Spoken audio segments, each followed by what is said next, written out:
set it today and just kind of talk through what I'm thinking. So a lot of you have probably heard about MS mates, and so I always think of that as I'm setting up for a case and before I'm intubating, just kind of a little final check to make sure you have everything that you need.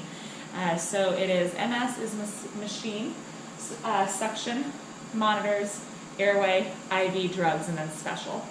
So first machine, normally the techs get here before you and they will do the machine check. You can see that it says the last test was April 12th, which is this morning, about 30 minutes ago. If the machine check is not within the last 24 hours, then you can actually just turn off the machine right here with the power. And then when you turn it back on, it'll kind of walk you through what knobs to press, how to set up your APL valve, all of that to run the machine check. I know Julie will be doing a good lecture for that. So the machine is good. My suction is here, it's hooked up, and then I'm actually just turning it on to make sure that it's also good and the suction's working. Let's see, so, yep, stickings, that's good. I like to tuck it in under the patient's head. So machine, suction, now I'll get my airway supplies. So my patient is a male, so in general, I'll grab a MAC 4 blade.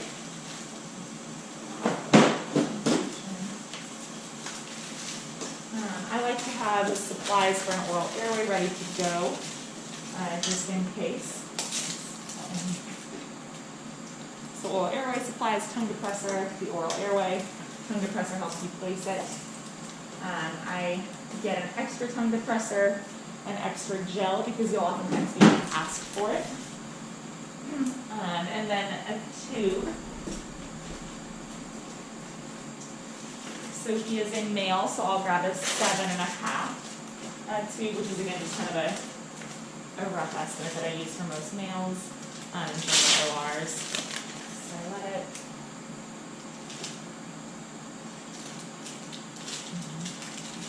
Giving a little bit of curve to that. Grabbing a 10cc syringe.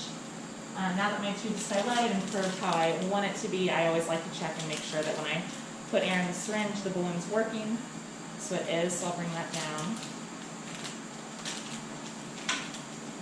So as far as airway supplies, I just kind of walk through what I'll be doing in sequence. So first I'll be masking the patient. So I have things in case I need to mask them. And then once I'm done masking them, or in case I need device assistance with masking, then once I'm done with that, I know that I have the blade that I anticipate I'll use. And then I also have the tube that I'll be placing. I also, if I'm going to be placing an OG tube, will grab that and set it out. I don't anticipate this patient will need an OG tube, but this is just what these look like in the second from the bottom drawer in most parts. I'll normally place it there if I want it. And then also having a bite block for when I'm getting closer to extubation. And then I always put a temp probe here, an esophageal temp probe here, and I just kind of tie it. So after I tube the patient, I know that that's kind of the next thing to get the temp hooked up. And then normally tape is in the cart down here, and so I'll also get my tape set up. So getting things like the 2 pieces of tape that I will be putting on the eyes. Which if you do one stick on your pants, it's less likely to pull people's eyelashes off. So I like to do that too. And then having my tape ready also.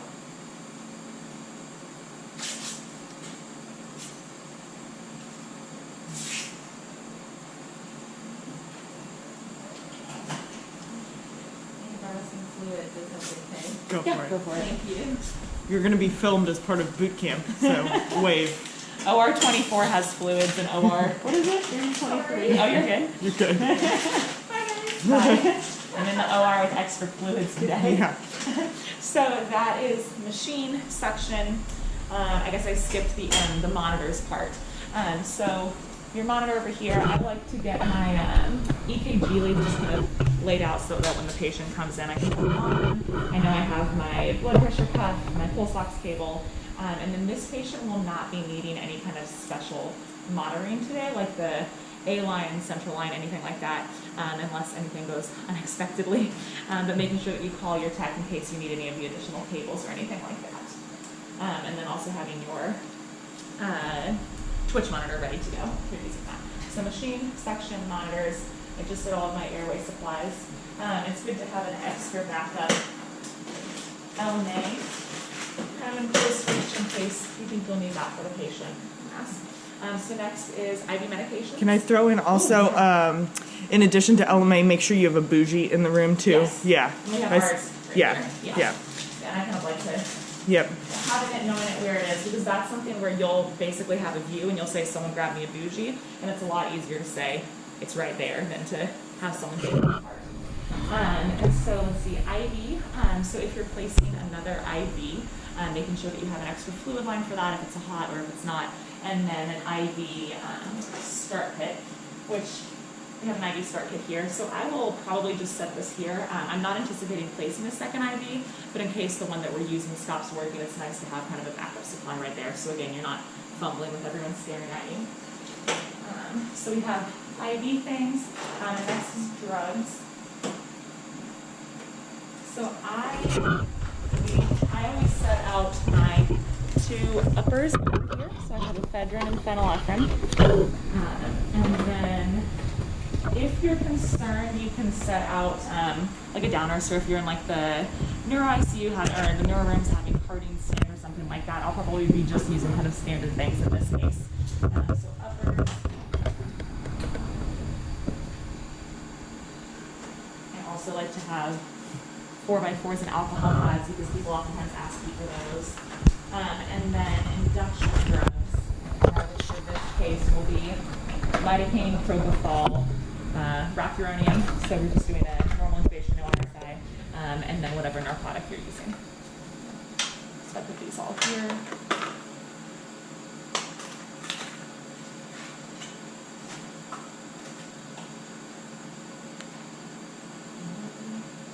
So having lidocaine.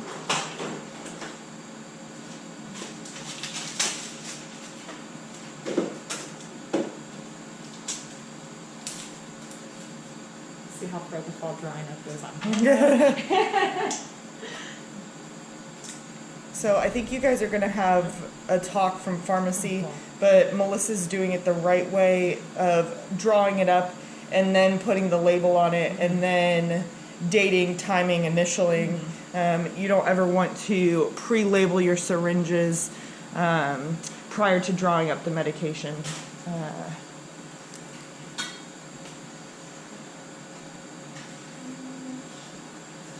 Yeah, that's how we get emails. Yeah. Yeah.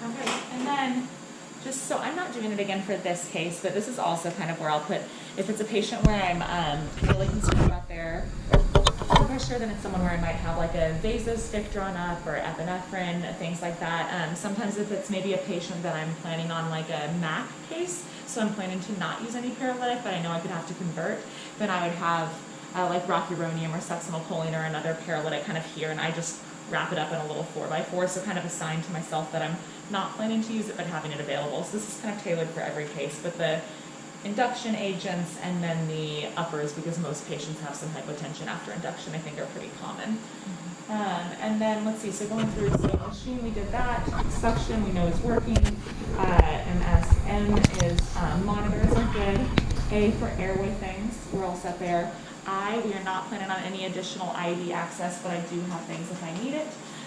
Drugs are over here and all set up. The next thing I'll draw up are my narcotics. I also could do infusions if I were planning on having any, which I'm not for this case. And then as far as special goes, and that's kind of what I used to think about things like an A-line, a central line, do you need an ultrasound, anything like that? The one additional thing that I'll probably do for this patient, which could be a monitor too, is just the SED line. So I'll go ahead and grab, because he is a little bit older with some cognitive dysfunction, so grabbing a SED line, and I just put it there to remind myself. I think that's it. Awesome.